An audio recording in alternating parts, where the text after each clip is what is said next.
Kita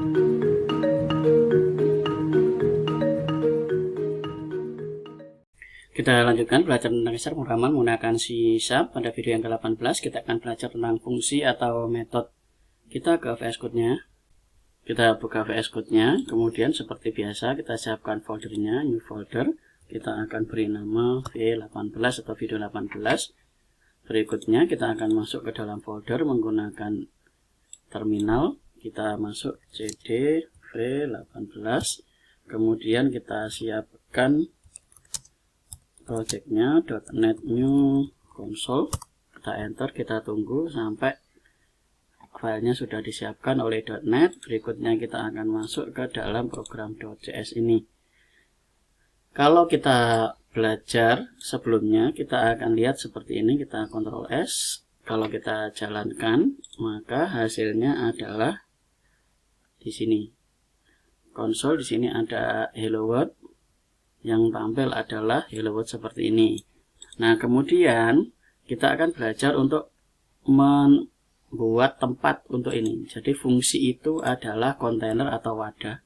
Jadi kontainer atau wadah untuk sebuah proses dari program. Contoh, caranya adalah diawali dengan void. Saya akan buat sebuah void yang bernama hello, kemudian seperti ini.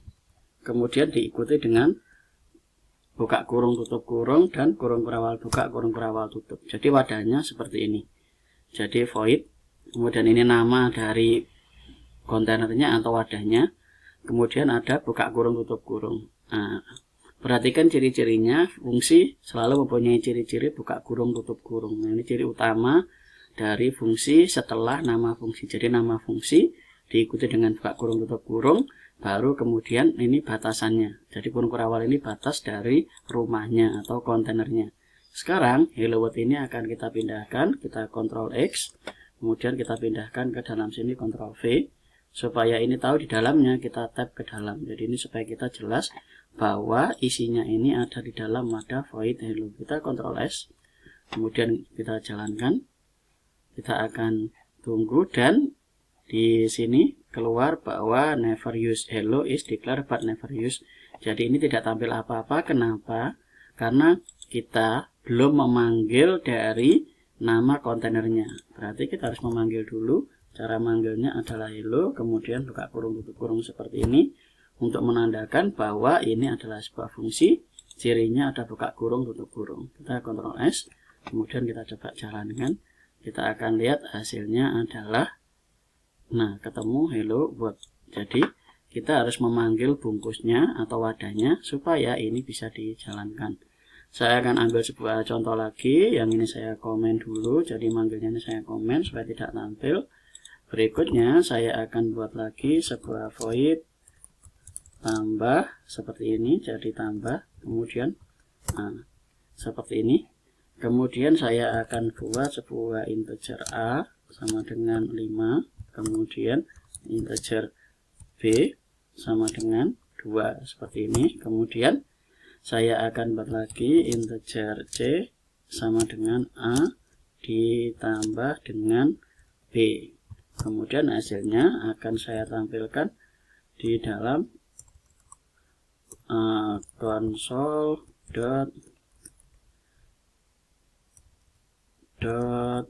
write line, kemudian ini adalah C seperti ini.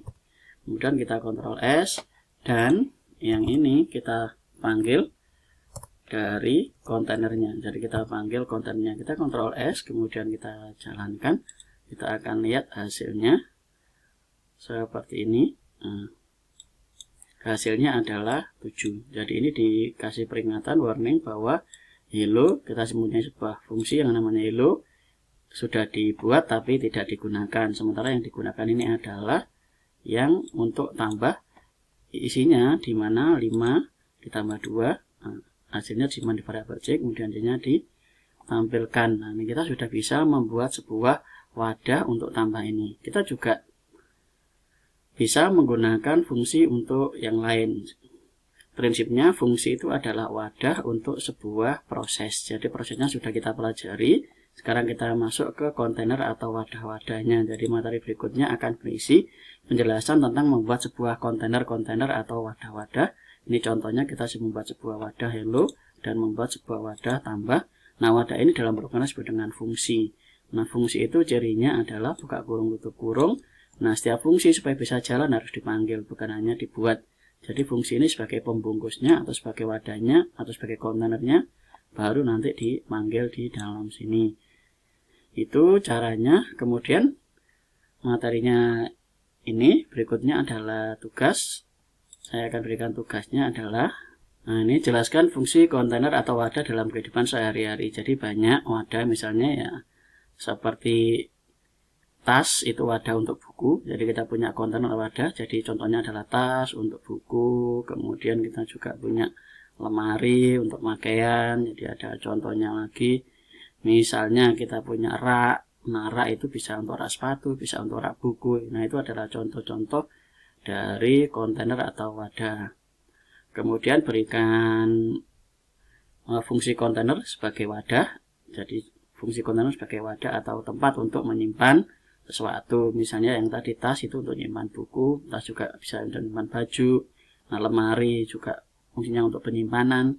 Nah, itu fungsi dari kontainer. Contohnya ya ada lemari, ada tas, kemudian ada juga piring. Nah, itu contohnya. Kalau di sekolah itu ya ada kelas, ada rak. Nah, itu contoh-contoh kontainer dalam kehidupan sehari-hari. Jadi kita banyak menemukan fungsi kontainer dalam kehidupan sehari-hari.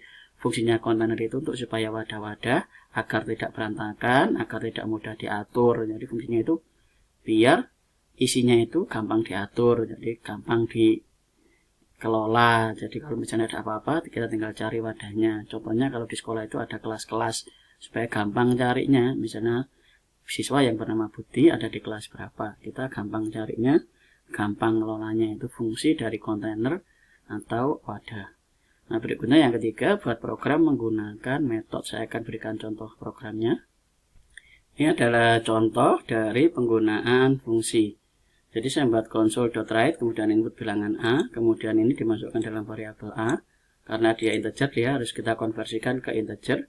Kemudian ini dibaca, dikonversikan ke integer. Ya, ini. Kemudian input bilangan B, ini masuk ke dalam variabel B.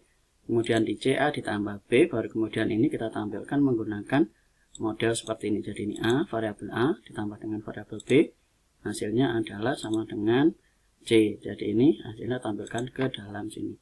Kita coba jalankan, hasilnya adalah, nah ini di bawah, misalnya 1 tambah 2, 1 tambah 2 sama dengan 3. Coba kita share screen dulu supaya jelas dari hasilnya. Kita bisa jalankan lagi. Kemudian kita lihat A-nya 4, kemudian B-nya 2. Hasilnya 4 tambah 2 adalah 6. Nah, ini contoh kita membuat program menggunakan fungsi. Jadi fungsi ini dibuat dulu, baru kemudian ini dipanggil. Kalau ini tidak dipanggil, maka yang ada di dalam sini tidak jalan. Jadi sama seperti hello ini sudah dibuat tapi tidak dipanggil. Nah, ini kita sudah membuat dan kemudian ini dipanggil. Nah, itu penjelasan dari fungsi. Jangan lupa tugasnya yang di Google Docs itu diisi dan filenya ini dilanjutkan, diupload ke dalam GitHub. Pastikan jadi di tugasnya di Google Docs seperti ini. Nah, ini pertanyaannya, kemudian diisi jawabannya seperti ini. Silakan diisi. Kemudian kasih tahu guru kalian bahwa kalian sudah mengerjakan tugas supaya kalian bisa mendapatkan nilai dari guru kalian masing-masing. Nah, itu saja materinya. Kita akan lanjut ke video berikutnya. Terima kasih.